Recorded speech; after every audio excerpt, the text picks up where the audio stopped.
Welcome back to Sheldon Genealogy. This is part 3 of Sheldons at Gettysburg. And we're back speaking with author George Sheldon.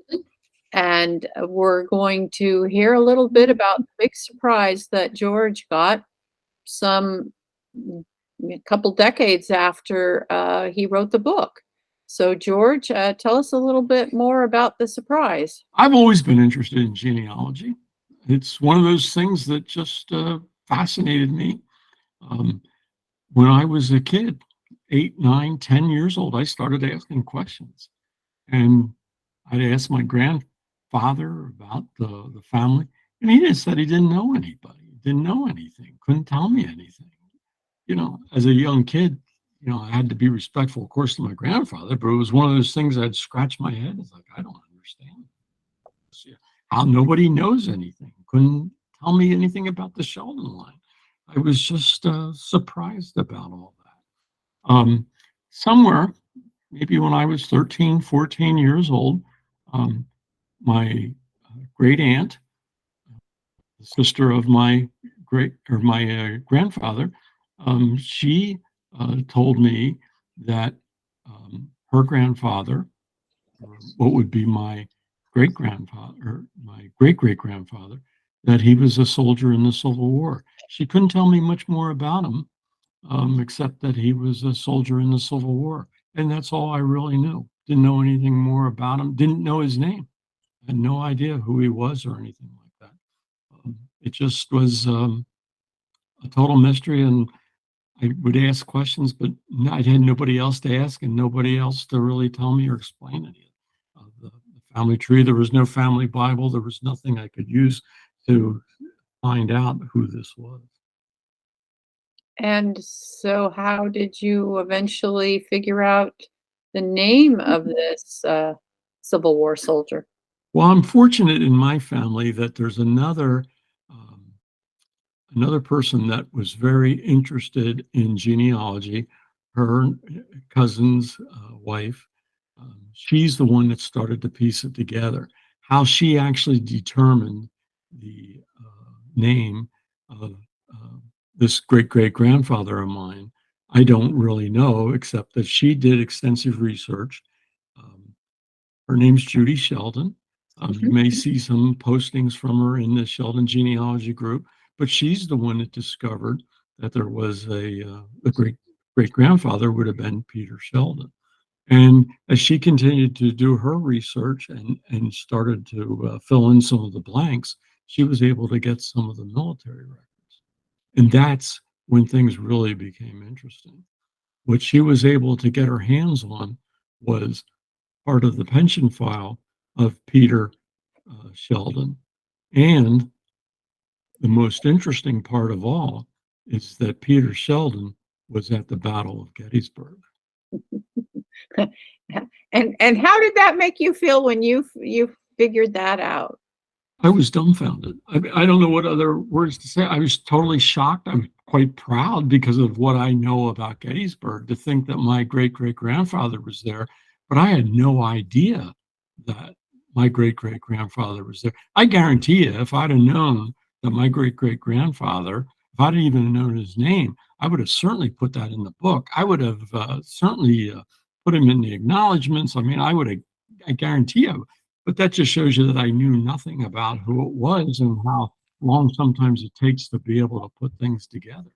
I had no idea at all that my great-great-grandfather was in the service of the United States Army serving in the Battle of Gettysburg. I was just totally shocked, quite proud.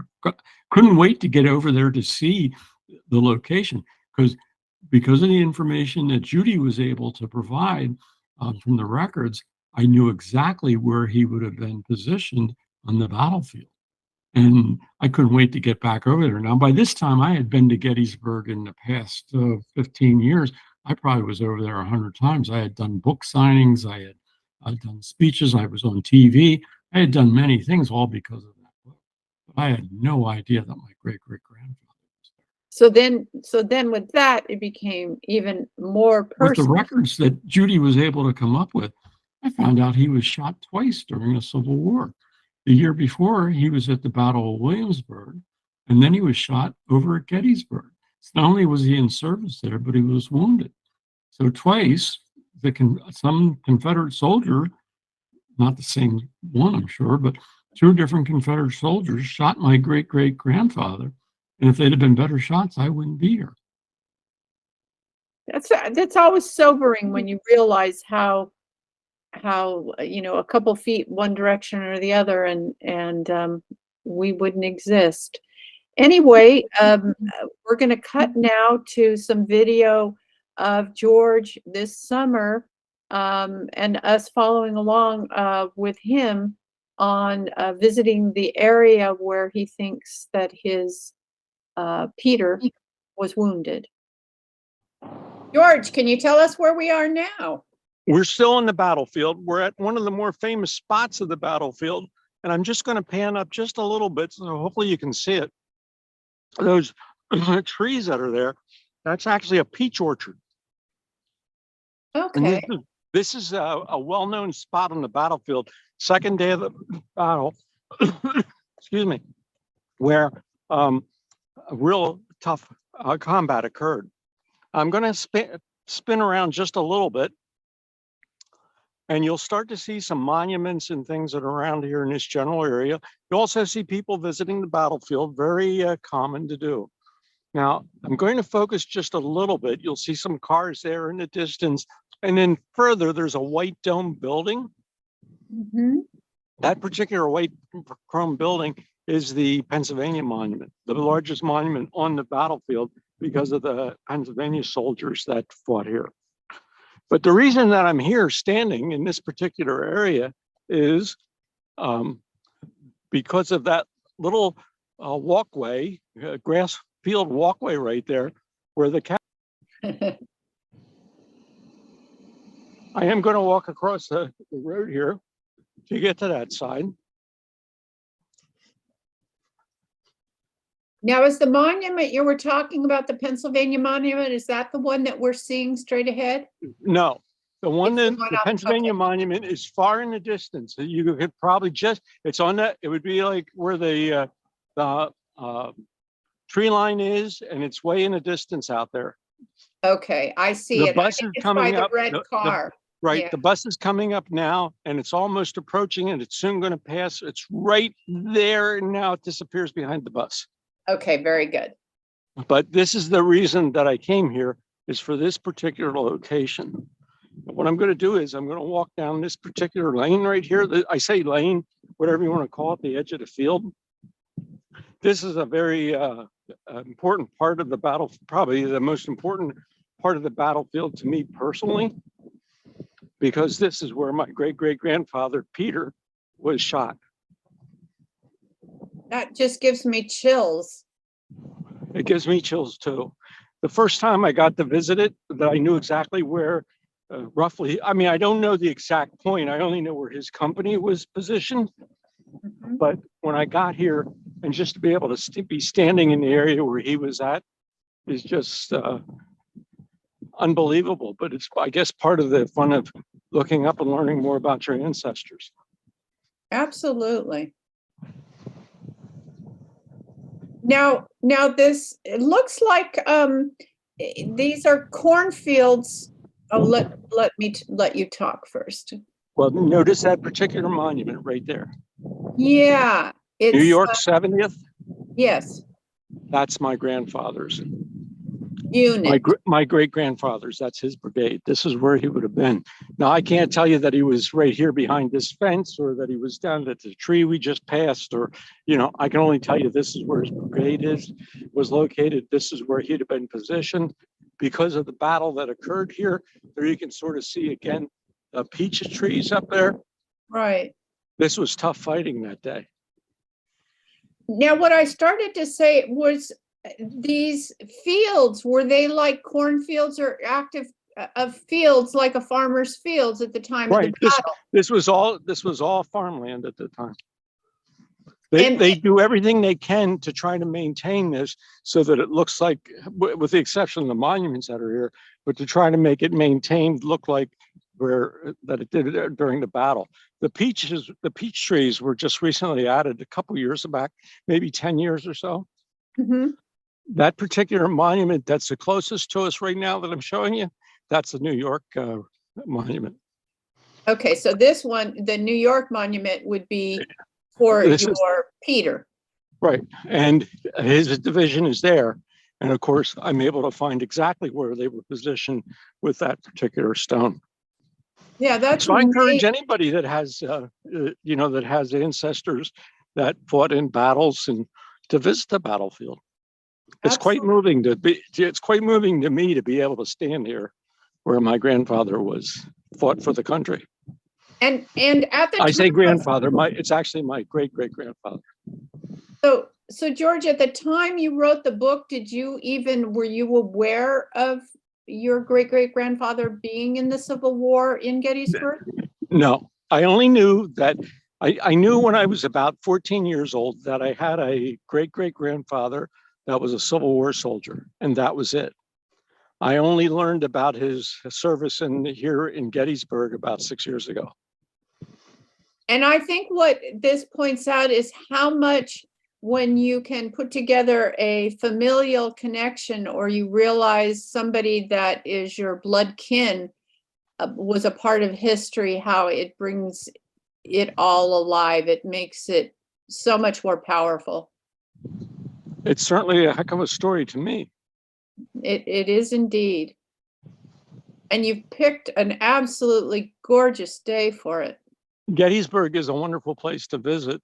I'm always amazed at the people that visit here, and it's a couple million every year that come to this battlefield. I have been there myself, maybe not at that particular spot, but I have been there years and years ago. Well, if you think about it, this is really a nondescript site where he was located.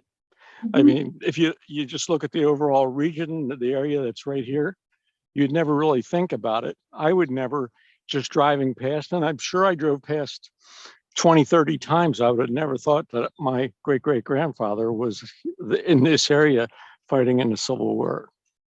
And do you know what his specific injuries were? Yes, he was shot this time. This time he was shot in the leg. Okay. And he carried that limp for the rest of his life. Wow. He is buried in he's buried in New York, in Bath, New York, at the Soldiers Cemetery up there, at the VA hospital. Wow. And it was my honor and pleasure to actually visit his grave. I was so excited that I was able to do so. Absolutely. Well, hopefully this will be a little bit of an inspiration to anyone watching this to get out there and especially if you have ancestors in battlefields or whatever, to get involved with history. Well, I'd like to point one other thing out on this battlefield for you. Sure. If I can. I'm just going to turn, and you'll see probably a couple cars out there. And I'm going to point the camera that direction. There's a car almost moving right up in front of the barn or the building that's there. Yes, yes. Now the car is going to go past that barn. Are you familiar with that barn? Is that the one that? I think the answer should be yes. That's the Trussell barn. Yeah, that's what I was going to ask you. Is Oh. that indeed the Trussell barn? That Okay. is the Trussell farm, the Trussell barn. Can you believe that they put No. through no planning whatsoever that the picture of Peter Sheldon's great-great-grandson, when he wrote the book, picture that they chose actually is a barn that's only, what, a quarter of a mile across the distance there? From Oh where my he- God, you really are giving me chills, George. Look, that is amazing. I'm I actually love- amazed how easy it is to show it to you because it is green out here now. You know, we're in summertime, but there you can see like the distance. I would have never believed that if somebody would have told me that ahead of time. I could have never, ever imagined that when I wrote the book. Absolutely incredible. It really, really is. And that kind of synchronicity, it's amazing how many times it happens. And it's also, it's so powerful in the feeling of connection that you get. And now you know something about the Sheldons of Gettysburg. Absolutely. Thank you, George. I don't know exactly, obviously, where he was positioned at on the battlefield. I only know generally, but it's probably within 20, 30 yards of where the monument is positioned for his company. Really appreciate George taking us on that tour. And I was very moved by being able to see and place his Peter right there in Gettysburg. In the next section, we're going to be learning about another Sheldon. It'll be our fourth Sheldon with a connection to Gettysburg. Please join us for part 4.